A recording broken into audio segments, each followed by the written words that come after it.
So one of the very common things I've noticed that women struggle with in dating is this fear of asking men questions, this fear of expressing themselves and discussing certain issues like where do we stand, where is this going, and so on and so forth. There's a ton of different things that women sometimes suppress and don't address. And this leads to a lot of issues. It makes the dating process more difficult. It can create a lot of tension and frustration within the woman because she's not getting clarity on these issues. And I always say a lack of clarity will create confusion. Confusion will create chaos, and it just goes left from there. But we have to eliminate that. And I want to encourage you ladies to understand that you're not going to run away a man who's serious about you. You're not going to run a man away who is genuinely interested in seeing the potential of this relationship by you asking him questions or discussing things. Now, there's a caveat to that, and that caveat is you have to express yourself in a very calm, loving, positive manner, all right? You can't come off like you're an interrogator, and when you ask what does that even mean, think about your energy. Everything's about how you're coming across, that energy, that spirit you're giving off when you ask those questions. Because many times you're asking in this in a negative way or a harsh way that you may not even realize. Or you're not even asking in the natural flow of conversation. You're just rambling off a bunch of questions, right? So consider that. However, this video is not really about that aspect of it. It's about some of the questions you should be asking. Because I'm a firm believer that we need to learn to not let these dating situations linger on too long. I'm a firm believer that one of the reasons why dating has become so difficult is because people are letting people stay around much longer than they should, and therefore developing what I call dating fatigue. And now you become so worn out from your situation that you don't have energy for the next person. Even if the next person is a good guy, you're just exhausted by the time you get to the next individual because you're just getting out of this long, drawn-out, unnecessary, unfulfilling situation with this last guy.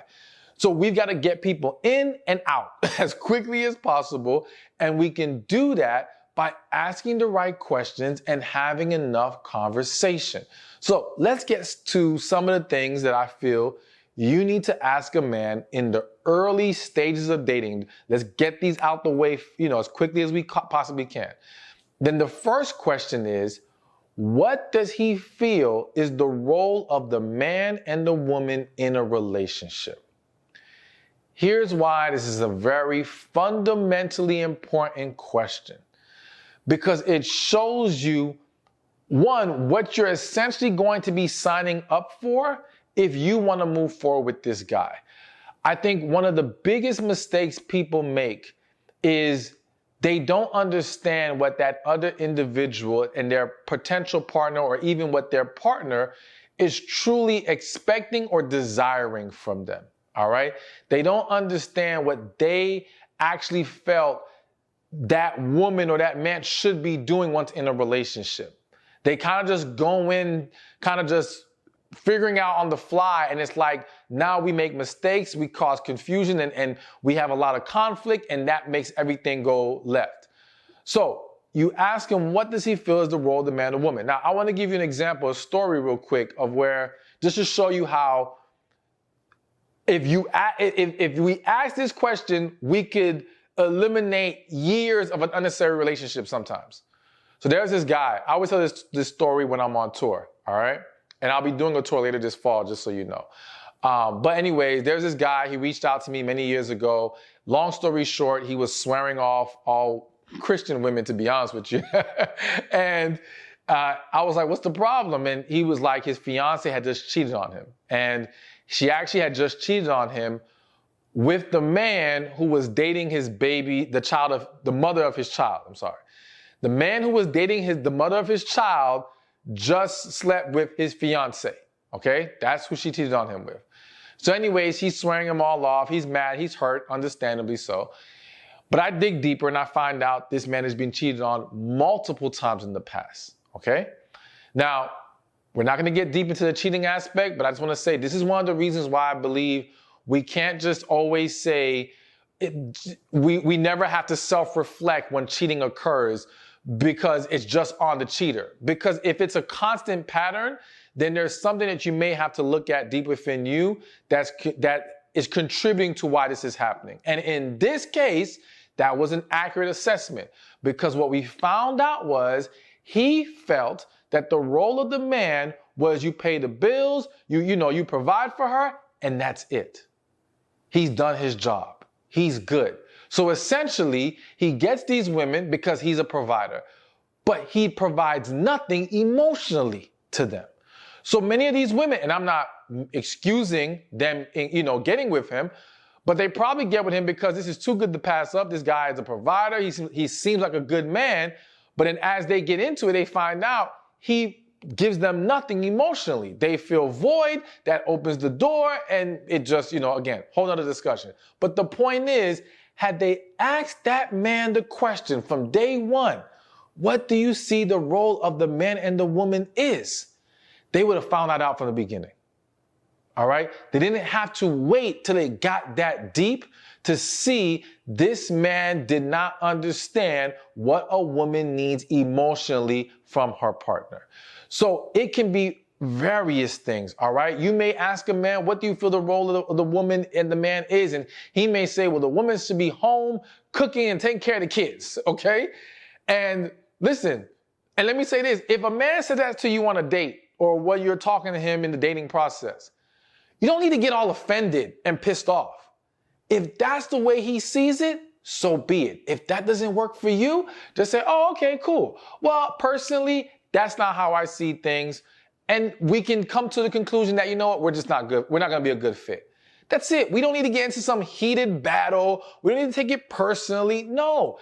Different people have different values and different perceptions on what the dynamic should be in a relationship. We need to just respect that that's how they feel, and you feel the way you feel.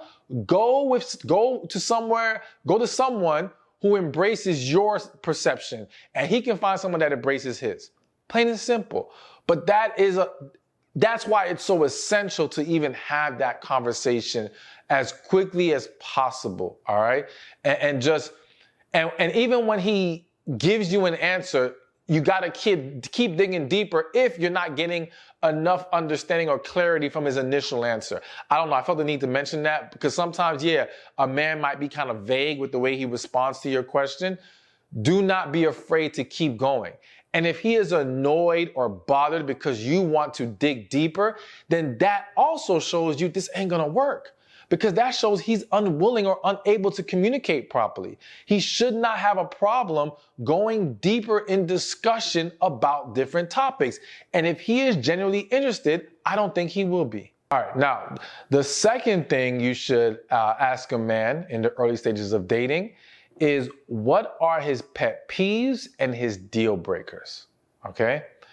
Now, to be honest with you, I think we all need to consider what's the word I'm looking for? Offering up that information even before we're asked, all right? And the reason why I say that, I'm going to use myself for example. So one of my pet peeves is being stood up, okay? To me, you can cancel on me. I don't care if you even cancel last minute, because in my eyes, life happens, things get thrown off. I'm not even going to hold that against you. Okay? As long as you give me a heads up, we're good. But if you don't give me a heads up and you stand me up, that will really get under my skin. Now, quick story. Back when I was in college, and this also taught me a lesson that I think you have to consider as well. I was supposed to go on a date with this woman. We had planned to go on to the movies or whatever. And all right, so we're waiting for that day. Let's just say it's a Thursday night. Thursday night passed, I don't hear anything from her.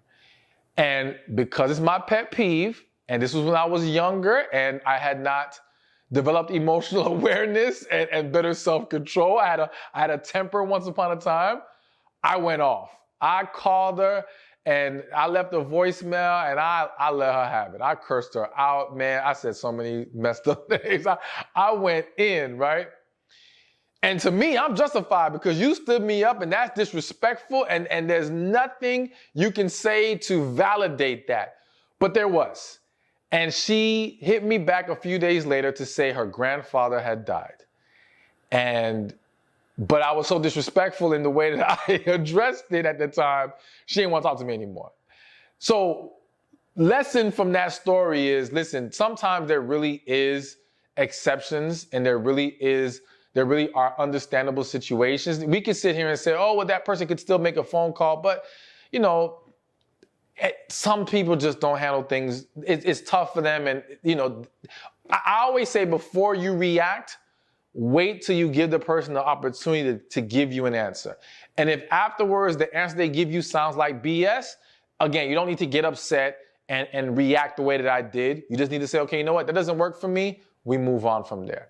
But the point is, had I expressed from the jump, this was my pet peeve, we may have been able to avoid that issue, all right? Outside of me having to learn how to respond in certain situations.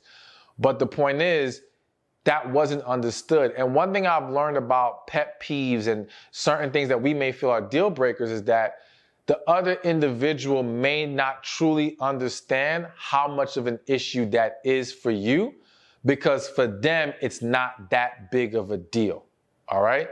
Not is in the sense of it's not that big of a deal that they did this to you, meaning even if it was done to them, they wouldn't care that much.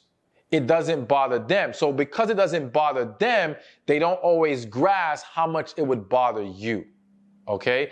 It's almost like an example that comes to mind, and I'm gonna use me for an example again.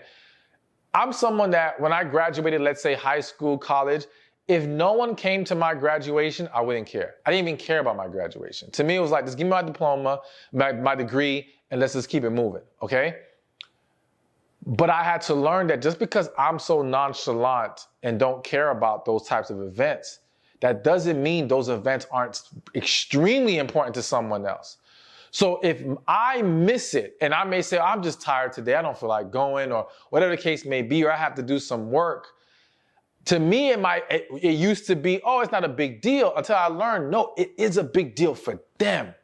I didn't miss it to purposely hurt them, to purposely disrespect, devalue their moment. I just didn't grasp the importance of it. So all that to say, I done gave y'all 2 things about my life, so I hope you're happy with that. But listen, all that to say, I do think we need to ask early on, what are the pet peeves? Because I've seen so many situations go left or not reach its true potential because that other individual did that pet peeve unknowingly, and the other person took it so personally or took it so bad that now, you know, they don't want to date them anymore. But it was really a mistake. It was really a misunderstanding. So let's communicate those things early, but ask that individual what those things are. Let's move along. And the third thing you should ask a man in the early stages of dating is, what are his views on marriage? Now, I think that, of course, this is assuming you as a woman do want to get married, all right? Because if you don't, then that question is irrelevant. But let's just go with the idea that you do desire to have marriage in your life.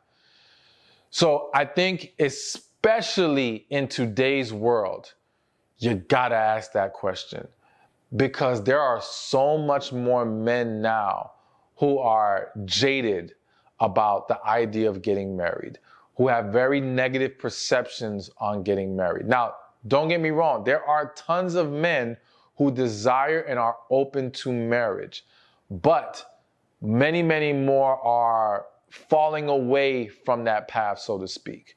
Now, I do think that there are gonna be circumstances where a man is not open to marriage in the moment and then later can change his mind. Not saying let me make sure I'm clear. Not saying that if he says to you, I'm not open to marriage, that you should be banking on him changing his mind and being open to it later. That's not what I'm saying. I'm saying in a general sense, a man may go through a stage where he's like, nah, I would never do it. And then later in life feel like, nah, I think I really want that in my life now. Okay? But if he says to you straight up, I'm not with this marriage thing, or I don't believe in it, whatever. If that's not what you're looking for. Do not push forward.